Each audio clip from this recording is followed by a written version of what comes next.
Velkommen til Falkensten Vin. Vi skal smage champagne. Det her er Jean Laurents Blanc de Blanc, som er en ren Chardonnay fra en lille familieejet producent i Champagne.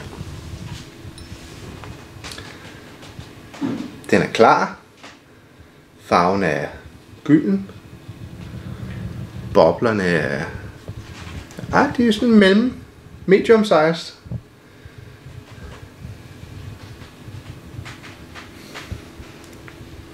Der er klare noter fra autolysen af det bakbrød. Fin frugt, citrus.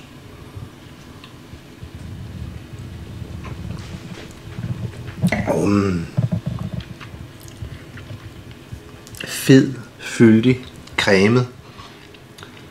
Smagsintensitet over medium. Mundfylde over medium.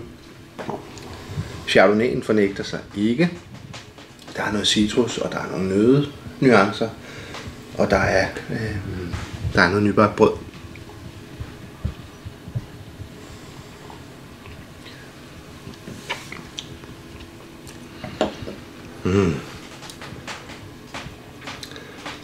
Det her det er til først på aftenen, hvor man har alle sine smagsløg intakte. Man kunne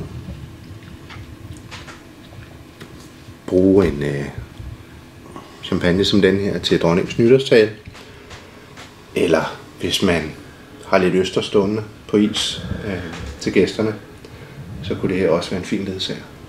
Nu den her er jo meget fed og fyldig og cremet og super lækker, synes jeg, men der er jo mange andre champagne, mange forskellige stilarter.